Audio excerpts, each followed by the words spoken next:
Hello everyone, it's Jennifer McCollum from Parent Teens. I have with me today Janey Downshire. Janey is from the UK and is one of the authors. Janey, with her partner Nyla, wrote Teenagers Translated. It's a survival guide for parents. And boy, is it jam-packed, full of great information. Hello, Janey. Hello, Jennifer. Very nice to be here talking to you from Yorkshire to Canada. Well, it's wonderful that you're here and that we organized the time change too. I think that's great that we could get that set up. So it's the beginning of my day and end of your day almost. It is, absolutely. It is. So Janey, I want you to tell us about what you do. I know most of your work is focused on teaching preteens and teens in numerous schools around the world, mostly in the UK and India, but tell us about, I know you're here also to talk to us about your book, because it doesn't matter where a parent is. This book can be really helpful, and I know it's what you teach face-to-face with the teens in the schools. But tell us, and I guess we'll get to that, all about your book. But let's back up a little bit, and I want to hear from you. Tell me how you got into this, becoming a counselor for parents, being an author. Tell us about yourself and really what you do. I probably didn't do it justice by explaining it there. Well, thank you. Well, there wasn't a plan. I didn't set out with a plan to end up doing what I'm doing now, so I'm really quite surprised to be where I am now. I've got 4 children, and I decided to go and do a counselling course about 13 or 14 years ago. At that stage, my children were aged between 7 and 13. And I met my colleague Nyla on that course. So we were on the course for 3 years, learning all about the psychology of relationships and nothing to do with parenting at all. But I found it incredibly helpful, what I was learning at that stage about the counsellor and the client, and in terms of being a parent. And so together, Nyla and I very gradually started to have discussions and ideas, and that has culminated in us developing a program of inputs which we deliver to young people, but we also do staff training in schools as well, and we also work with parents. And the dream is that we go into a school and the school take a program which would be 1 input per term for children aged between 12 and 15, and a bit of staff training to support what we're doing, and then the parents come and find out what we're teaching the children so that they can sort of follow that up at home. And I suppose it's a combination, the content of what we are teaching, regardless of our audience. The content is all around self-awareness in terms of our emotions, in terms of our biology, in terms of our psychology, in terms of our mindset, in terms of how we're behaving, how we communicate, our social, emotional brain, and what's going on. And obviously looking at this at the time when the brain is undergoing a really fundamental change. And so raising everybody's awareness to why does the brain need to change, why adolescence, why the difficult behavior, how do we interact with that behavior to be effective, and how do teenagers manage it themselves, and how do parents and adults manage this time at the same time. That is wonderful. I love how it's all full circle too, that you're working with the young people, but you're also following up with the teachers and with the parents, because it really does take a village. It takes everyone working together, doesn't it? It certainly does. It certainly does. And I think the main challenge that everybody is up against today is technology, is an access to a much, much bigger world than the world that historically children sort of resided in, which is their own their own little world, their family, you know, the little picket fence around your family, then out to school, and very gradually you moved out into a wider world. But now, of course, the world is coming into our homes Mm-hmm. with lots of positive things, that the internet and the ability to socialize online, it has a lot of positives. But parents need, and young people need to be very aware of what the pitfalls are and what the negative aspects, because a lot of young people today are effectively guinea pigs, because we Mm-hmm. don't know the impact of a lot of technology might have on the mental health and well-being of a person who's in their mid-30s, who's been looking, has been using technology quite extensively since they were sort of 9, 10, 11 years old. Mm-hmm. I like that analogy too. They're guinea pigs. I say that to my kids quite a bit, that each one, the younger one, I use the older ones as the guinea pigs. Now we know we made our mistakes. We know, but something you had said when we were chatting earlier too was how often things change and how we really have to adapt to the way of life now. And I know in your book you cover a lot of great topics, but today you're going to share with us 5 tips to help us raise our kids in this day and age to be healthy and happy and grow up, just to be capable and responsible adults. So can you share with us those 5 tips? I certainly will. So I think the first, and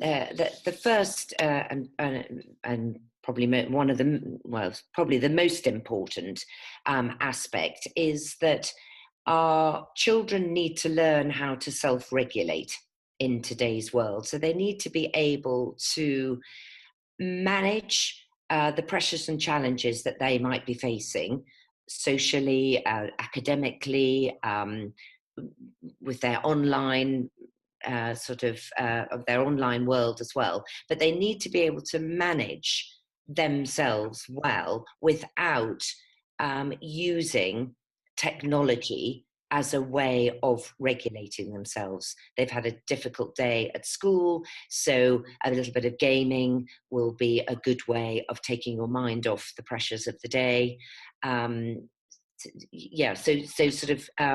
Not using the negative coping strategies in order to regulate.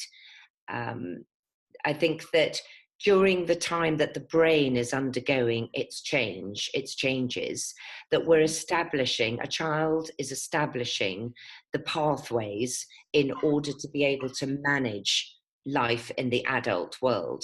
And if they start to develop habits and ways of regulating themselves that are negative, and potentially negative because they're possibly addictive further down the line, that's obviously going to start to become a bigger problem, a mental health problem further down the line. So learning how to regulate themselves in healthy ways. So developing a toolkit of strategies that they know works for them. So I know I need to exercise. I know music works for me. I know if I don't get enough sleep, I'm going to be moody.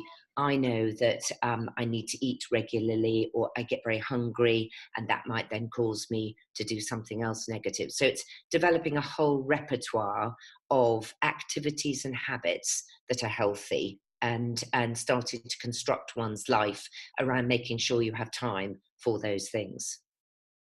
That's wonderful. I think I can apply that to my life too. I need to find those, be able to self-regulate. No, I'm going to feel so much better if I go outside and if I read a book and, do that kind of the self-care as well. One thing we do with our kids when they first get off the bus is that we have them sit and read for 20 minutes. Because if we don't, it's chaos. Yeah. And would you consider that kind of helping them to self-regulate, to kind of calm down? Definitely. I think that and that's where a parent, the parent role is really, is to help our children, and exactly as you say, through helping ourselves as well, to be consciously aware. I think we didn't have to be consciously aware of what works to help us to feel better. Mhm. But in today's world, because there are so many negative strategies out there that work doubly well to make you feel better about yourself, that you really have to promote an understanding in your child. And that comes through while they're little, setting the boundaries and limits for them and making suggestions and putting a routine and a structure in place that that then will become a habit, and it will become something that they will subconsciously do later on in life. I love that. And thank you for putting it in that, stating it in that way. It's easier for me to understand that, I can help them along, but we're really teaching them to self-regulate for Yeah, themselves. They yeah, are going to be, our intention is to help them grow up to be healthy and happy and do that on their own. So yeah, that is a absolutely. great tip. What is Yeah. another tip for us to create these healthy and happy adults? Yes, well, I suppose moving on from that is actually because the teenage brain doesn't necessarily respond well to being told what to do. Mhm. The part of the quest for their independence is that they need to start to be able to think for themselves. So where we can role model the things that we want them to emulate, Mhm. that works a whole heap better than telling them what's good for them. It's good for you to read after school. It's good for you to go outside. This is the healthy option for you to do more exercise. It's better for you than sitting doing some gaming now. All of that, our children are likely to rebel against that. So it's important that we walk the talk, we role model things, we show that when we're stressed, I've had a bad day at work, I'm going to go walk the dog, and then I'm going to have a nice cup of tea, and then I'll be ready for you. So we're showing them how to do that and giving them sort of permission to do it. Is you know is a helpful way of cementing those sort of good habits, I guess. I, Um, I like that suggestion. Parents, if you didn't hear that, you need to make yourself a cup of tea. Here's, yeah, I think I hear what I want to hear out of all of our conversations. Yes, you need to go walk the dog whenever you want and have a cup of tea. But really, I totally agree with the role modeling because, in our home, the kids learn from watching. They don't learn from us telling them what to do. no, And, there is that kind of friction and resistance when we do try and tell them what to do. But if we can model, that good behavior, it works out so much better, so much absolutely, better. absolutely. And Mhm. I suppose moving on from that Mhm. is, the the sort of balance of the parent-child relationship Mhm. has to start to undergo a really seismic shift during adolescent. When your child is little, they do as they're told. Don't do this, don't do that, stop doing this, now do this. Um, and we need to make a shift to a more balanced, a more adult to adult style of communication with our child, and that the way we communicate and the way we respond and react, particularly when we've got a thorny topic or something difficult, they've done something wrong, or you need to talk about something like what they're watching online and what they're looking at, or they've been caught doing something at school that they shouldn't have been doing. When we have to roll our sleeves up, what's really important is we start to communicate in a very different way with our teenagers, because they are the social brain, the social aspects of the teenage brain is learning through the role modeling and how we communicate and how we talk, and being able to have a balanced conversation that isn't escalating into confrontation and arguments. A way of being able to discuss it in a rational way is really helpful, and we have to take a bit of a back seat. And certainly with our teenagers, we have to ask more questions as opposed to deliver more answers, because we want the areas of their brain responsible for decision making and problem solving to be able to weigh up consequences of actions and so forth. We need those bits of those brains like muscles to start to work, and they'll only work if we exercise them through our discussions and the way we go into that, particularly when it's something that's difficult, how to resolve an argument or a disagreement. They're learning from that, and we want them to take that on to other important relationships in their, in their world in the future. And they're learning all of that from us, all those social communication skills they are learning from us.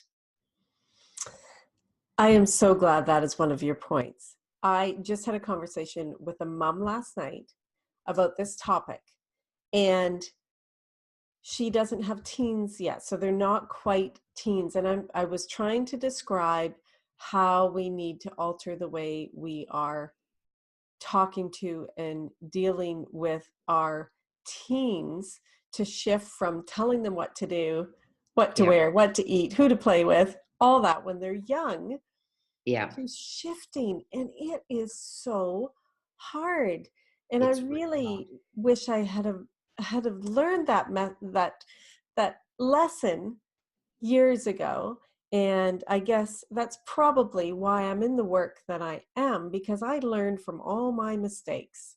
But if every parent could maybe rewind and listen to what you say again, that how we need to find that balance and we need to shift the way we talk to and interact with our teens. I just think that message is so important. So parents, rewind, listen to that again, because it is valuable. And I'll tell you how different things could have been. I'm learning now, but how different things could have been if I had heard, like really heard that message before they were teens. And allowed that to flow freely. Because I feel like I created a lot of resistance still wanting to parent my kids like I did when they were younger. So thank you, Janey, for making that one of your points. And I know you go into more detail in your book. So give us some, I don't even know if there's anything better than that, but do you have other points for us? Well, I think moving on from that, I think the elements of what we've just talked about come from understanding, which we'll go into more detail on a little bit more, about the brain, the teenage brain, and how it really picks up on our non-verbal communication. So for parents to really understand that your child is watching and overreacting to your non-verbals. And also that includes your voice tone. So we use a little bit of brain science to explain that more detail, and also a theory of psychology, which is called transactional analysis, which is a really, really great theory. And we do it, in a nutshell in the book, but it's really helpful to understanding about how to rein in your critical parent and to be able to instead roll out your rational adult when you're communicating. And I think moving on from that, another theory of psychology that we use really is a sort of a fundamental kind of the whole book. It's all about attachment theory. So that's the most powerful theory of psychology of child development, but looked at through the lens of the parent-child relationship.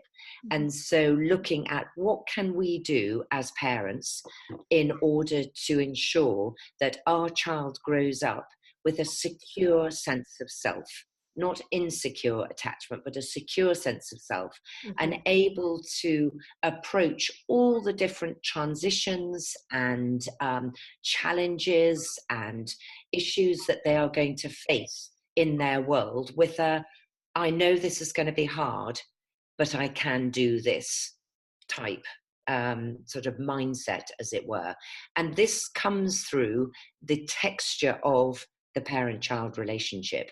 And so I guess our parents, Jennifer, wouldn't have understood. They would have never read about attachment theory. But I feel now that every single parent needs to know a little bit about the attachment relationship in order that they can use their relationship in order to continue to guide and to influence their child, to be the main port of call for your child when your child is not feeling okay, that they come to you as opposed to that they are led by their peers, or by the internet, or by any of the other things that are competing with us. Our attachment relationship is being really under threat through other attachments that our child can form, to any of the online or peer-led activities that are out there. So it's really honing down and being consciously aware of,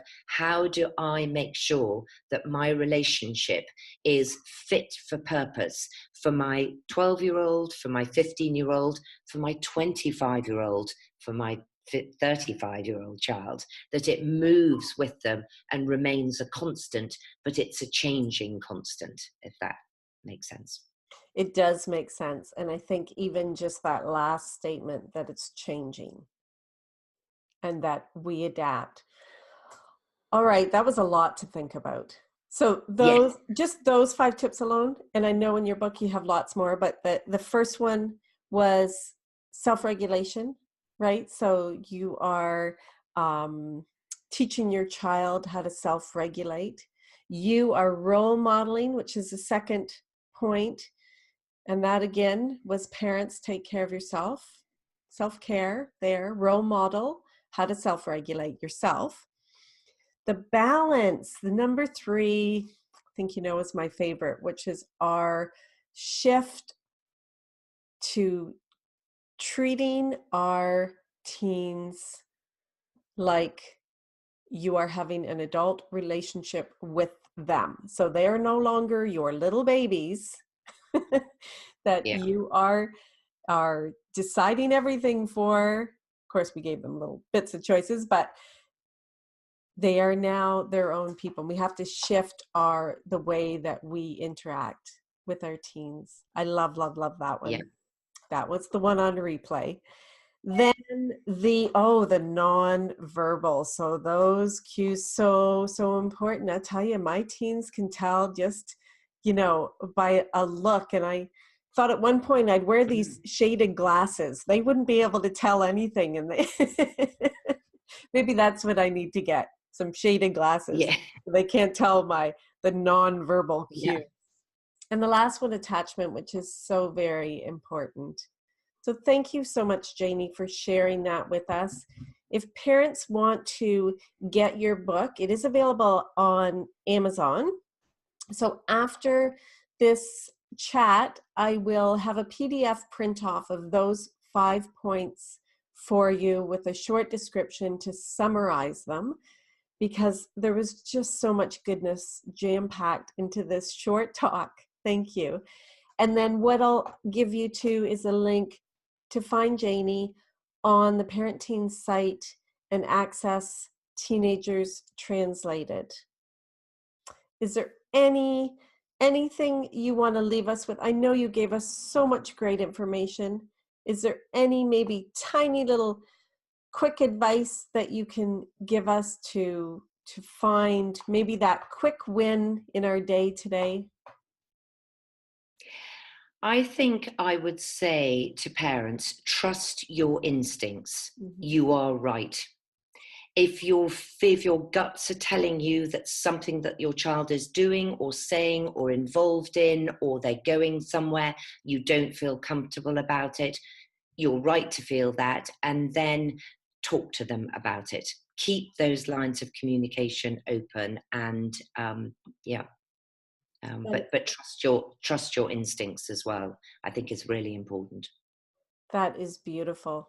And that can apply if you have a baby or a teenager or an adult, to always trust your instincts. So thank you so much, Janey. I am so honored that you were here today, and I hope you come back and share more goodness with us.